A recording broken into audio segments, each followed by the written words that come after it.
Welcome to episode 13 of Home Pod Advantage. It's your host, Calvin Silvers, and I'm joined always by Brian, Eric, Tyrone. Guys, how's your day going?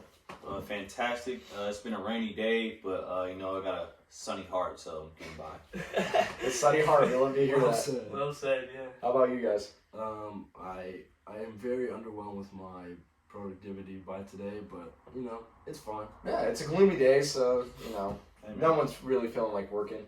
How about you, Brian? It's just another hump day, pretty much. Another Just hump ready day. for the weekend. It's gonna be a good weekend. Where's the energy at, Brian, man? Just getting through the week, man. It's the same old, same old. Same old, same old. Whoa! There we go. Yeah, That's there what we we go, man. That's the excitement we need for today's podcast episode, and I realized that we've been talking a lot of NBA, obviously, because that's what's in season right now, but we thought we'd switch it up, so we're going to try to stay more NFL in this podcast, but we might dip a little bit into the NBA. But first, let's talk about Deebo Samuel, 26 years old, has requested a trade from the 49ers. He's entering his final year of his rookie contract, and like I said, asked the 49ers to trade him. He was scheduled to earn $4 million in final year of his rookie deal. Before I read any of the stats, how do you guys feel about this? First reaction, I think that this is something way bigger than him. I think all the receivers are now going to start demanding so much money now, and it's going to put teams in weird situations. I agree.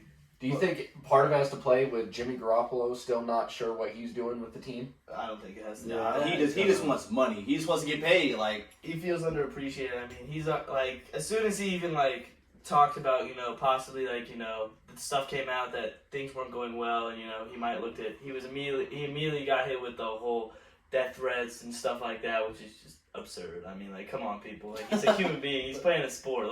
It's not like he wants to do this, but he's got to do what's best for him at this point. So. Yeah, I agree with you. Like you said, probably didn't feel necessarily appreciated, and he should have. Last season, he became the first player since 1999 and just the third in NFL history to have at least 1,000 receiving yards, 5 touchdowns, and 5 touchdown rushes. So not only was he catching touchdowns, he was also rushing in for touchdowns. Last season, he led the league with 18.2 yards per catch, 6.2 yards per carry, while scoring a combined 14 touchdowns. His 1,770 yards from scrimmage ranked third in the league. He also rushed for 8 touchdowns, an NFL single-season record for a receiver, and became the first receiver since the 1970 AFL-NFL merger to lead his team in rushing touchdowns. It's impressive. yeah, First pay the down. man. Pay the man. If you can list off that many things somebody did, you should pay them without any what else are you saving the money for? I was gonna say it's not like they have. I mean, yeah, you have George Kittle on that offense, but other than Really, wide receivers, there's a big fall off there. Oh, there's a huge fall off. I don't even think I can tell you. I couldn't name. I think maybe the second Brandon wide receiver is Yeah. Brandon Ayuk, who's good. He's hit or but miss then, but he had a good rookie year, and he kind of disappeared this year, and then he came on a little bit at the end. But I think they have Mohamed Sanu, who's bounced around 5 teams in the last 2 years, so that's not really a good sign. You're just picking up bums off the street. and I'd say if you have regardless how you feel about Jimmy Garoppolo, I don't think people are gonna say he's a great quarterback. So He's not bad. if you don't have a elite level quarterback, you probably need a elite level receiver just to balance it out. In the fact that he can run the ball too, That's what I'm gonna and say. he can even throw. I'm pretty sure he had a passing touchdown this year. Even throw. I'm pretty sure he had a passing touchdown this year. I'm going to say, it says that he coined the term wide back because of his ability to play receiver and running back. So, you can really use him in different scenarios, different ways. I think he needs to get paid. We were talking the other day, too, guys, about how these receivers are trying to get big contracts. We were talking about A.J. Green, DK Metcalf. Interesting fact, maybe you guys knew this. I really didn't know this. But Samuel's agent is Tory Dandy, who also represents Tennessee's A.J. Brown and Seattle's DK Metcalf. Yeah, he knows what He he's doing. does. He's literally driving the market up. Yeah. He is getting. I've He's seen going his after name, all the man. young wide receivers. So That the receiver who played for the Cardinals last year, Christian Kirk, his deal that he got with the Jags people seen him get paid $100 million. It's like, okay, if he's getting paid that, I'ma at least need that bare minimum. It's funny you say that because I was texting my friend Joe today, and he was telling me about it, and he was saying the GM of the Jaguars right now was the old GM of the 49ers, and he thinks that the Christian Kirk signing is the reason why all this is happening. Because, if people think that Christian Kirk can get $82 million, then it led to Devontae Adams wanting all that money, then it led to Tyreek Hill, and now it's leading to all these other wide receivers who want more. So maybe he's the problem. Yeah, man, the market's messed up. Somebody that might have messed up the receiver market, and things are gonna get crazy. It's bad. I agree with you too, because as you were saying, Devontae Adams, how much money he's getting with the Raiders now. Tyreek Hill going to the Dolphins, how much money he's going to get right there. So now, yeah, obviously you have to pay your quarterbacks if they're really good, $45+ million. Yeah. No one's going to settle for less than that now. Now receivers are starting to get there. You do need a good running back. I get there's a lot of running backs, but at some point you're going to have running backs that are going to start. It's going to be a very sticky situation. I don't think you ever need to pay a running back. That's it. I'll agree with you on Brian. Running backs, I'm not paying. I feel like at some point though, someone's going to break it. I think there are certain running backs like Derrick Henry. I would pay Jonathan Taylor, but so then there's a point. You have this great running back, or you have a great receiver. I'm taking the receiver all every day. time. I think but what if your quarterback's not as good? I'm taking the receiver every time. If my quarterback's not as good, you can find running backs anywhere. Any round of the draft. If you give them a half decent O line and a solid workload, they'll get you at least 70 yards a game. Facts. Unless your O line is the bottom of the barrel, it's not hard to run through open holes. O-line controls the run game. The running back is just a dude following the blocks. Exactly. You just gotta be patient, and you can learn that. So I think here, too, an interesting thing is that the 49ers general manager John Lynch, coach Kyle Shanahan, they both said they intend to keep him with the team. And Shanahan said that he wants to keep him. He wants him to be 49er forever, or for at least as long as he's head coach. So I don't know what they're going to do here because they're still working with Jimmy. Now they have this on their plate. I don't know. You think any chance he stays, or do you think he's going to get traded somewhere? I don't think he stays. You think he's going to get traded? He already requested it. So. I mean, but they don't have to. Yeah. Pay him the money. He ain't going to play, dude. He ain't going to play. But if they offer him the money? If they offer the money, I don't know how, if you have a player like Deebo Samuel and you haven't figured out a deal at this point already, I don't see it's going to happen. Okay. Unless you were really just trying to get it at the best possible deal for yourself, and you were just going as long until he got to this point, and now you just realize, well, if we want him, we might as well just give him his money. That's the only way I see it, but I wouldn't be surprised if Deebo Samuel was traded by sometime before the draft or during the draft. So what do you think that trade will look like? How much is he worth? He's at least a first. Yeah, first round pick. And probably either a second or third, or another valuable player at that point. So so let's get there. We'll start talking about the trades here. I just want to say one more thing. It's kind of weird to me too because he didn't give any specific reasons for requesting the trade. He did inform the team before going out in public that he wanted to trade, but didn't give any specific reasons why. All right, so I have some trade landings for Deebo that I think could work. Some I think were thrown out there, but I don't think would work. And I want to hear your guys' opinion on it. But first one I had was Chiefs. But I don't think so because they traded Tyreek Hill to receive picks and didn't want to heavily pay him. So I don't think they're going to give away the picks that they got and pay Deebo all that money. Nah, that's hustling That's what I'm saying. At that point, you might That's as well just pay Tyreek Hill. That's what I'm saying. So people were still throwing that out there. I didn't think it would happen because of that. We shouldn't. It would be a bad move. I was telling Eric this earlier. There's no point for us to trade for Deebo. You're gonna lose one of the first round picks, probably one of the seconds that you got. You're gonna have to pay him because he said earlier that he wants to be, I'm pretty sure, the highest paid player other than a quarterback, or at overall. So that's gonna be way more money. You lose all that cap space. There's no point. You keep the draft pick. You hit the draft. You still have plenty of money left over. Fill up some more of your loose ends in free agency, like Melvin Ingram. I don't know how you haven't brought him back yet, and that's what you do. Right. It'd be nice to have him, but I don't think it's worth it. All right, and we'll get to talking about some trades here, looking at mock drafts here in a second. But another team that I have written down here is the New York Jets. They were willing to spend the money on Tyreek Hill before he decided to go to Miami, so you know that they're willing to put that money out. And they're looking for a top receiver to help Zach Wilson blossom into a franchise quarterback, and if they wanted to, they could throw in some picks and Denzel Mims in the trade mix because he hasn't really necessarily panned out, I think, the way the Jets want. So they could throw him in there too, just as another valuable player. How do you guys feel about him going to the Jets? I mean, that'll just be very similar to what Tyreek Hill did, just going to a team that's in a nice location and just playing football and getting paid lots of money. So I think both teams wouldn't mind that. The Jets have enough capital, enough picks, prospects to get them, and then, the 49ers get all the things they want, picks and all the other good jazz. All right. Another team I got here, the Lions. They have two first-round picks. They have the 2nd overall and the 32nd overall. So those right there would probably be enough to get him. Maybe someone else, maybe another 3rd-round pick or 4th round, something crazy like that. But anyways, most mock drafts also have the Lions drafting a receiver at the end of the 1st round anyways. So they want a receiver. Here's your chance. However, now, though, they may need those picks to grab, or at least the 2nd overall, to grab Malik Willis at number 2, the quarterback from Liberty. So he's been moving up in mock drafts. Apparently, he's surprised people with what he can do. He's been looking really good lately. And the Lions might try to get, they need some kind of quarterback, a franchise quarterback. I don't know if he's going to be the one, but how do you guys feel about maybe that? I don't see the 49ers trading him into the NFC. I think if they're going to trade him, you should send him to the AFC. So I think if the Jets is a good option because, they have plenty of cap space because nobody relevant wants to go play there.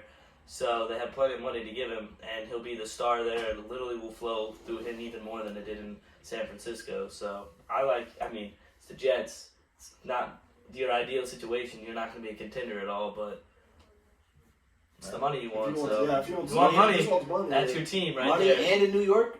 You can rock the Le'Veon Bell, just be more productive. So then another couple teams I had floating around and that I kind of thought about here. The Saints, they also have 2 top 20 picks, number 16 and number 19. And like the Lions, are expected to use one of those picks for a wideout to help Jameis Winston. So once again, there's something there. And last but not least, I don't think this is going to happen, but the Packers, I don't think they will because the Packers are the 49ers' biggest obstacle in the NFC, or one of the biggest obstacles for them in the NFC. So I don't think they would do that one, but I don't know. The Saints maybe. That'd be interesting. Yeah, because I think, give Jameis Winston someone like that.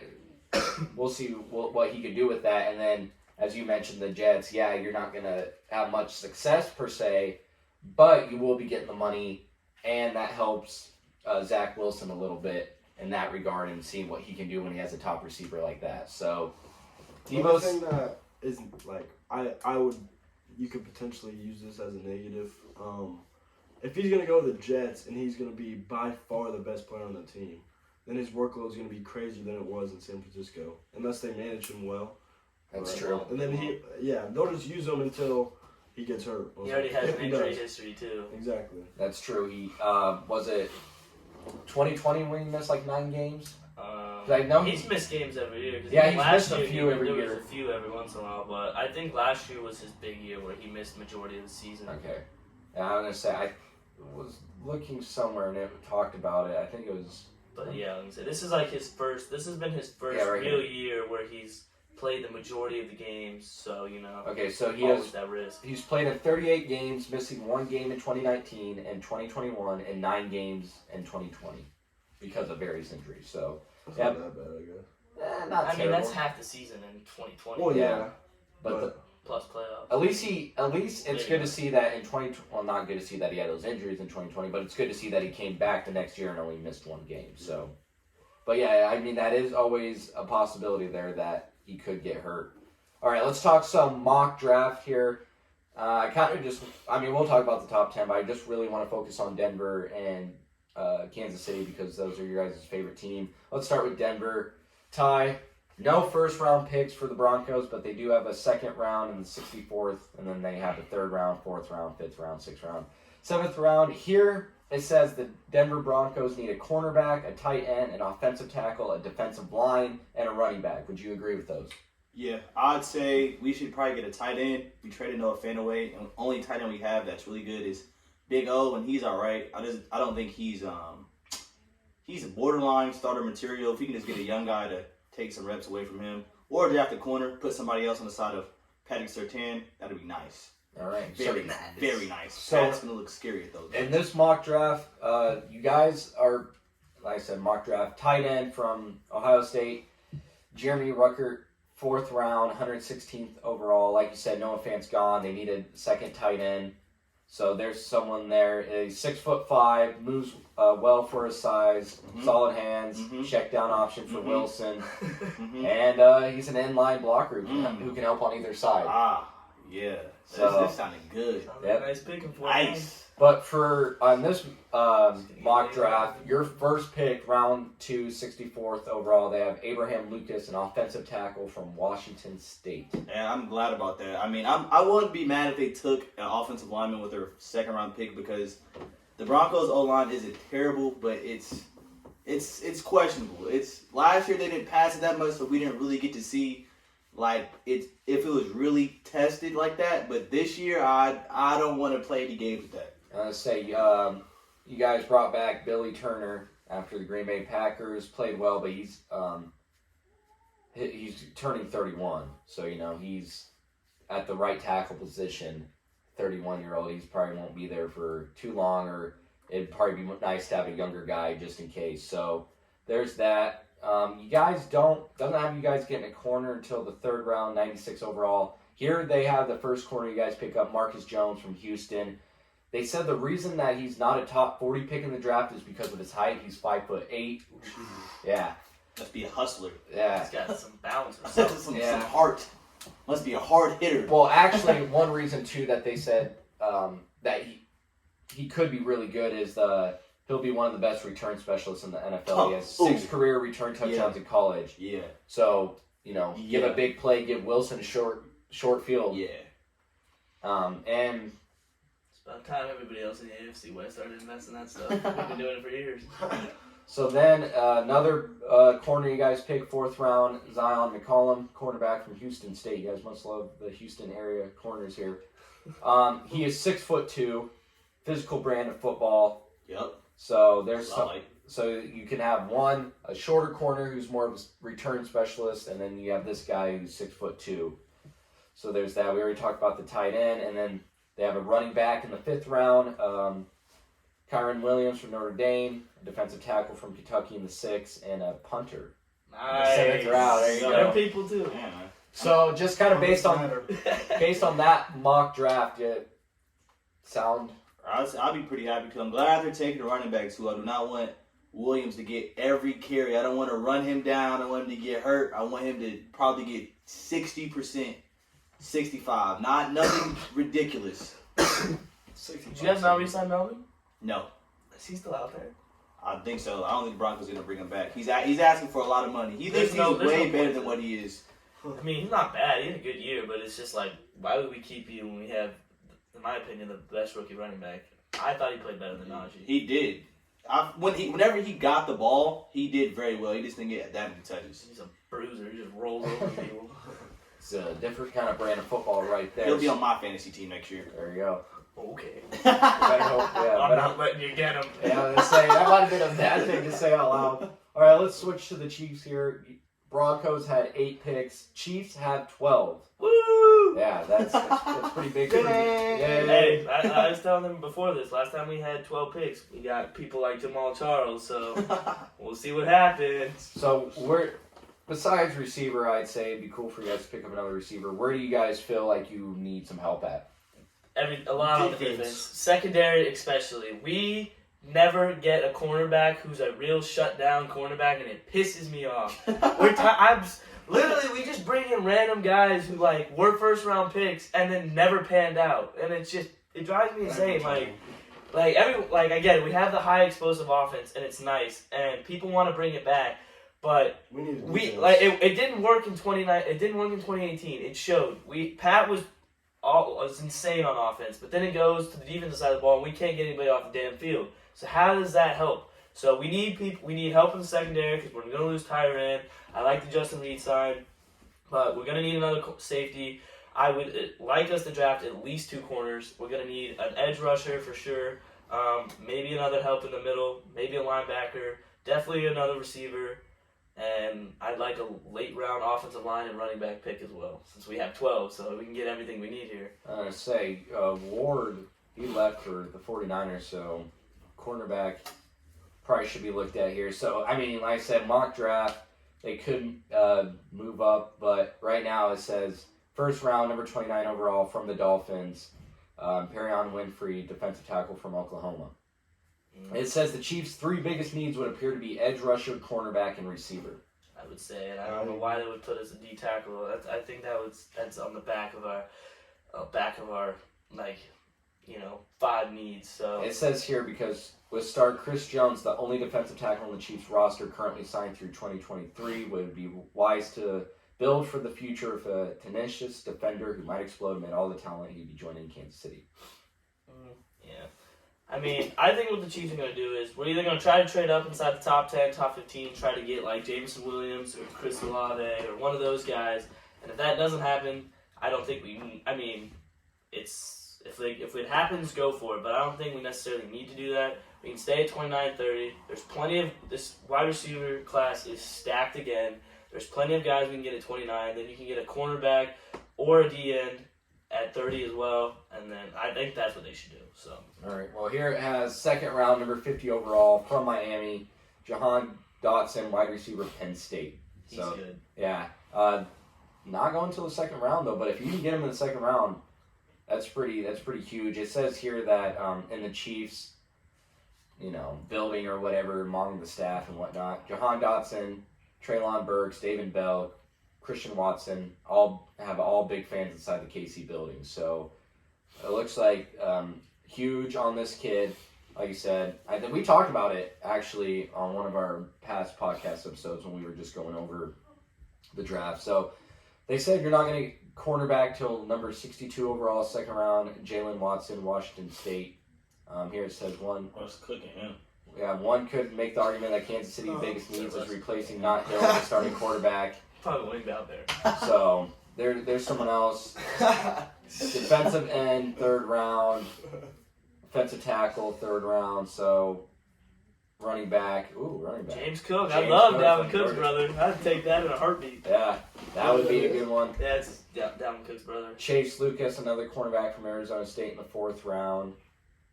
So offensive tackle. So it looks like they are kind of focusing on seventh round quarterback. I mean, sure.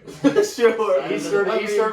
Someone's got to. I hope he plays a lot these next coming years. Somebody's got to play for the practice squad. So. Wow, I haven't. Safety nickel here. Yeah, we also said we have like 3 7th round picks, so. Yeah. 3 or 4. Tight end, we don't need a tight end.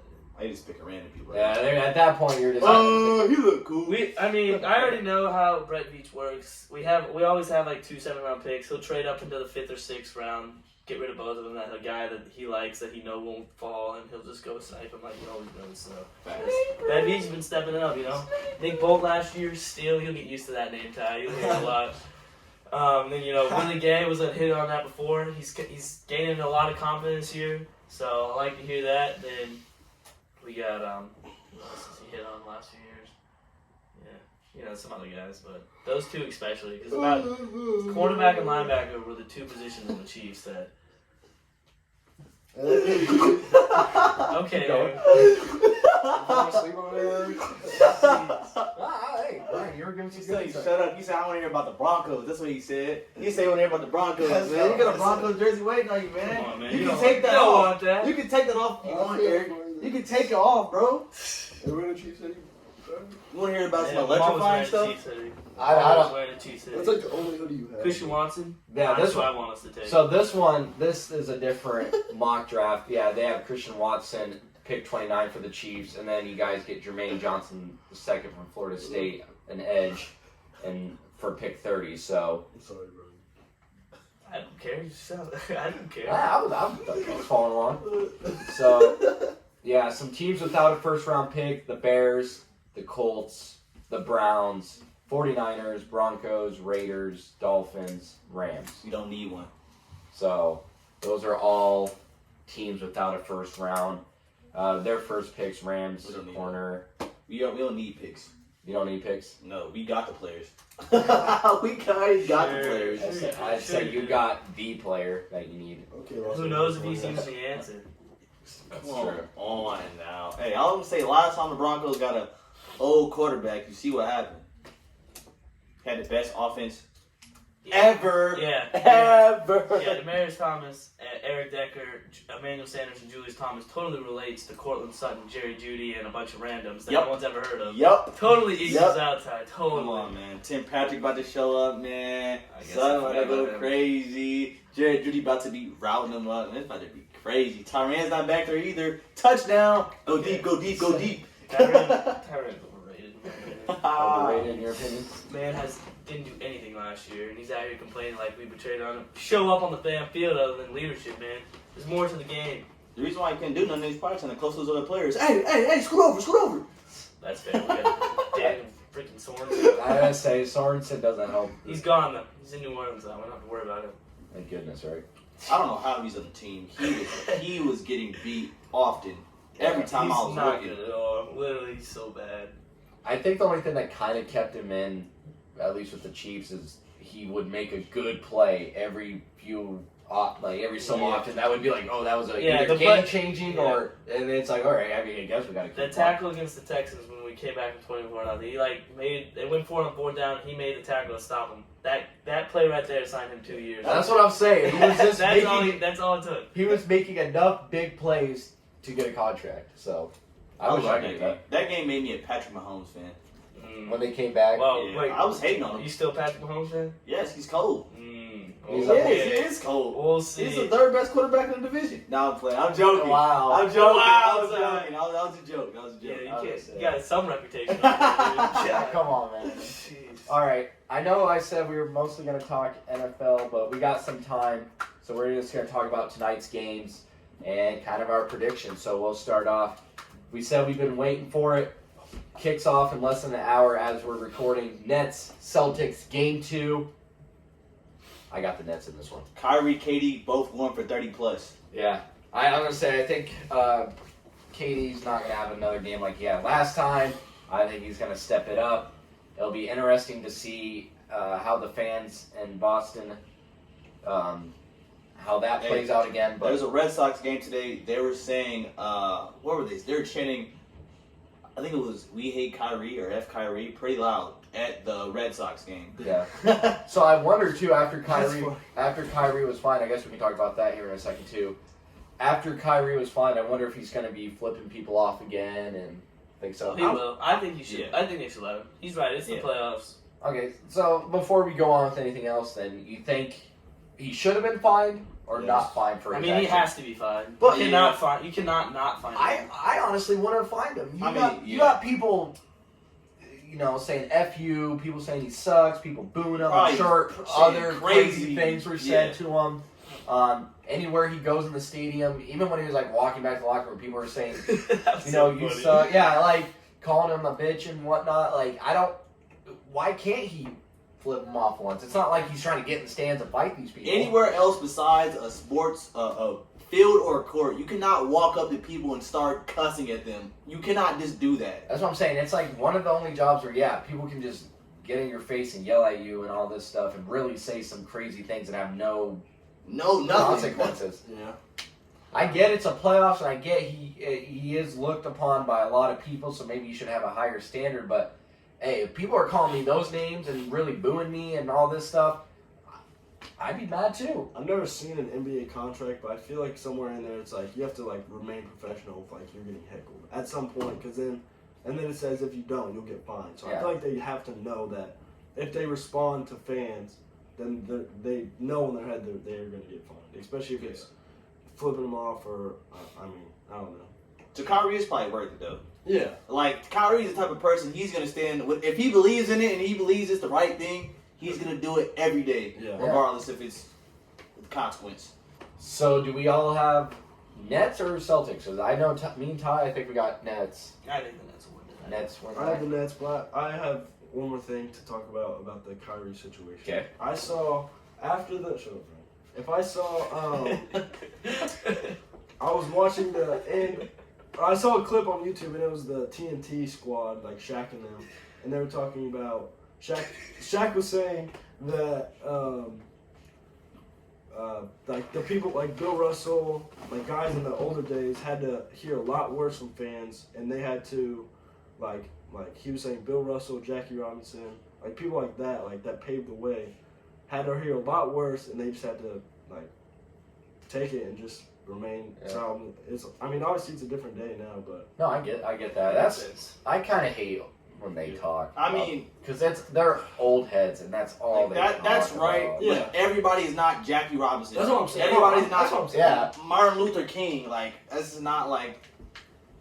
they're so great because there's so few like them. So it's Yeah. Yeah, there's one of them, so like everyone's gonna go at him. Like it's more dispersed and stuff like that. Exactly. So, I'm just saying, as long as Kyrie's not trying to fight people or get in the No, stands or I whatnot, think- I don't think it's a I problem. think he has the right to do I mean, that. technically, No, I'm not it's saying the he First should be Amendment. Technically. Yeah. And honestly, he tried to hide it too. He's not doing it first. They're talking shit to him. Yeah. If it was up to Kyrie, he would probably not even pay them any And like I mind. said, it's not like he's in the middle of the court just turning around, flipping it. He's around. doing it after he's making shots. He Yeah. might though. He might tonight. He walks out and just everyone's getting ready for the tip off, and he's Yeah, just like, flips it. That- That's a I different would- story. I would love that. But on the sideline, did he put it like behind his head so it wasn't Yeah. necessarily on camera? Like, But he did also he get only the did shot that because angle he like has this. because he feels like because he has to try to hide it because or else it's gonna be a bigger deal. Obviously, it's, I like the energy. I love man. that. This I is love that. that's what I'm saying. I don't think you should necessarily be fined for that. Hey, this is what I'll say, man. Shaq can say that about,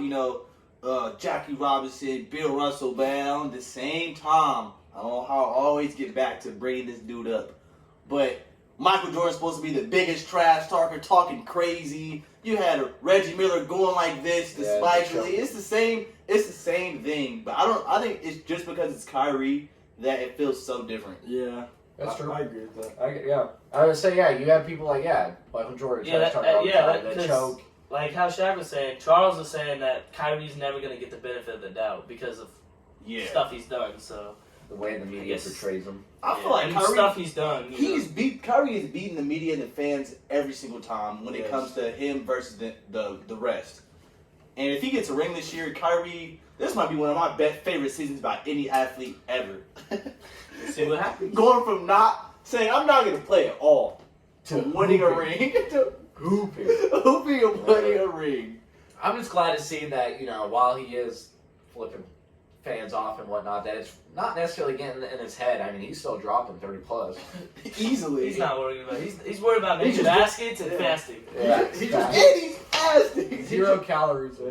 He's just doing it just to retaliate, Yeah. and it's not phasing his game whatsoever. No, not facing his game. He's doing it for fun. Like, he's doing it for I woke up and chose vengeance. fun. Another. I woke up and chose vengeance.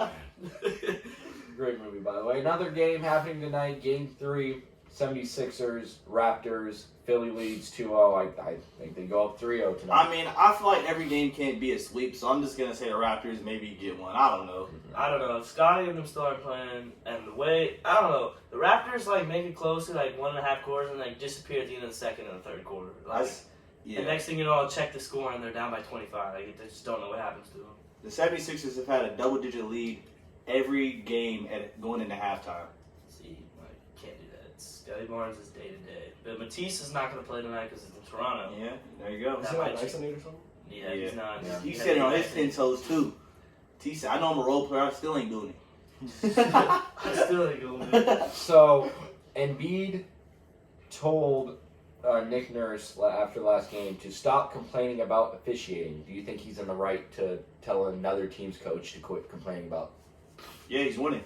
I don't know. Embiid is getting a lot of calls though. He went 12 of 14 from the free throw line over their last game, taking more free throws than Toronto's entire team. He had 12 in the first quarter, I think, in one of the games. I'd which is say, ridiculous. I mean, he's a big man, though. I'm not saying he's not getting Yeah. fouled, but that just seems a little odd. Yeah. There's no way that they're playing that bad a defense that they have to foul this guy every time. Yeah, he's better. He's the best player on the court, but he's not God. You can stop him somehow, or slow him down to an extent. So Yeah, Embiid supposedly said, but I told him respectfully, I told him to stop bitching about calls. Hey, respectfully. I don't think the But- respect really but- matters. I think in Nick Nurse's case, how are you gonna have any chance to win this game if Embiid and Harden are going to the line more than their entire team? Yeah, I was gonna say that's true. I'd be kind of complaining too. Like this, Embiid himself took more free throw shots than my team. How are we even given a chance now? You know what Daryl Morey, the 76ers general manager, said on Twitter? Like, it was a clip, like a article of that. Underneath it, he said, well, if you don't want... It was like, why is Joel Embiid getting so many fouls? And he was like, because you guys are fouling. Stop fouling. I mean, to an extent, yeah. Anything. I mean, to an Stop extent, fouling. that's probably true, but I don't know. There can't be that many fouls on. I mean, that... some fouls are not fouls, and the refs just call it because... I mean, it is they Joel got a Embiid. quota or He is something. going to get the benefit of the doubt. And even if he is or isn't getting those fouls, I think the 76ers are still going to win. So it's not, to me, that really doesn't matter. Yeah. I think the thing that could, be bad for early in the Sixers is, if they're getting all these calls and now, as the playoffs go on, it's going to get more and more physical, which means Joel may not get to some of these calls, especially when he's playing better teams. So, he might say, he might take it for granted now and it might backfire on later. So. Yeah, that's crazy. James Harden and Joel Embiid could probably, if they really, really try to, they can probably get like 20, 30 free throws combined. No, They still have that rule, 100%. Oh well, if they They start had that that rule. rule, man. Oh. The 76ers might want a ring. Yeah. They might have a dynasty on their hands. Oh my God. Another game happening tonight. Game 2, Chicago, Milwaukee. We talked about it. Chicago tried to come back, but I think Milwaukee. It's at Milwaukee. They lead 1-0. I don't think it's the Bulls' time to get a game if they do. I think if they're gonna get a game, it's gonna be in Chicago. So I got Milwaukee on this one. Same. Yeah, 100%. Milwaukee's going to show, they're going to play a more of a Milwaukee team. They didn't look great in game 1. I think they'll figure out some of those problems and they'll beat the Bulls by at least 10 tonight. Yeah, and people are saying DeMar DeRozan will have a bounce back game. I don't think it's gonna No. happen. And Milwaukee, maybe he'll have a good game in Chicago, Even but if he does, they're still not going to win. I don't think they're gonna win. They might win a game. Maybe. Game Maybe. 4. The Yeah. only reason I say that is because actually we could talk about this real quick too. The Suns losing, but If D-Book doesn't get hurt, that's what I'm saying. So now, do the Pelicans have a shot? Do they take it to 7 games if D-Book has to be I out? still think the more than Suns 6. still handle it. I think D-Book's out for game 3 and possibly 4. Yeah. So Hey, it depends if Brandon Ingram start acting how he acted that game. I guess the Pelicans got to I mean, the thing is, I feel like they were, 2.5 quarters through the game when he got hurt. So, he had 31 Well, yeah, at 31 halftime. that first half. So, Nasty. it was just him scoring, basically. So, without him, they're going to change the game plan, obviously. And, they probably did, but it's, that fast. They have to switch it that fast in the middle of the game, so it's hard to that's true. run a different offense just on a snap. So, I agree. I think if they go into it knowing that they don't have Devin Booker, we got to play different. We got to do something else. Yeah, They but could probably, I don't know. I think the Suns will still win it, but the Pelicans might get one more without Devin Booker playing. if he doesn't play the next 2 games, I think I think it'll one and split. one, So yeah. it'll be 2-2 when he comes back. And then they win 4-2. Yeah, or maybe it does go game 7. Maybe they snag one of their games at home. Who Yeah. knows? We'll I see. doubt it. Maybe Zion comes Hawks. That'd be crazy if Zion came back. Hawks lost to the Heat, so now they're down. Well, Miami leads 2-0. Any chance the Hawks? Nah. I don't think so. Honestly, if Jimmy Butler doesn't go for almost 50, Nah, Jimmy Butler went off. the Hawks could have got that game. That answers your question, Ty. There's your number. Because there's your score. they only lost by 10. I'll give him that. Jimmy Butler showed up here. So yeah, Jimmy Butler's a pretty nice. Jimmy Butler How many did 45. Trae Young have? Trey Young. Can't Jimmy remember. Butler had more points I this think game than 25. Trey Young has had in the first 2 games. Did I get Yeah. Jimmy He only Butler? scored 8 the first one, huh? I was wrong. But still not getting to the Eastern Conference Finals. Oh no. No. They're probably the 4th best team in the East, which is unfortunate, but when you have to play the Nets, the 76ers, and the Bucks. Actually, I put them in fifth. I think the Celtics are still better than them. But yeah. I don't think the Celtics are going to win, so. And then also another game that was final yesterday. Grizzlies finally showing up. 124-96 victory They're over winning the 4-1. Timberwolves. Back to reality. I think Yeah. Minnesota's going to get one. In I think they'll Minnesota. get one more. I think They'll they'll get get one one more. at home. That's At least one more. Anthony Edwards cannot play like that. I 20 bet- points is unacceptable. That game was probably like literally reality snap. Our shots aren't falling, stuff's not going our way. Oh, we're a 7 seed. Yeah. Settle down, Pat. Yeah. I think they'll get one in Minnesota, maybe two, just for the fact that the fans are going to be crazy, especially after seeing them play there in that playing game. So that'll be fun to watch. We'll see how the Grizzlies. Clippers. Yeah, we'll see how the Grizzlies can handle that kind of pressure. I think that's it for episode 13 of HomePod Advantage. Before we wrap it up, is there anything you guys want to say? I just want to say, get your sleep, be well rested, no yawns and stuff. Just wake up and just really, really feel your day, Yes. and just have energy when you wake up. Yeah. Make sure that on a podcast or in class or wherever you may be, not to. Just make sure it's appropriate. Yeah. Be aware. Be aware of Not the me. situation. Well, if you're tired, we get that. Just make sure you get caught up on your sleep. Eric, you got anything to say? Any yawns to get out? No? All right, Brian, anything you want to say? Shut No. up, man. Set it off. Shut up, Brian. Said it That's perfectly. all I have to say. Shut up, man. All right. That's funny. Make sure follow the socials, Instagram. Unfollow Brian if you want. Instagram, I didn't even bring it up. YouTube. Why am I getting attacked? Instagram, YouTube, Shut up, TikTok, HomePod Advantage. Make sure you Sleep. follow on Spotify, Apple Podcasts, and YouTube. Make sure you're listening, sharing the podcast. Make sure you subscribe, follow, turn on notifications, all that. And we hope you guys have a good day. Yes, See sir. ya.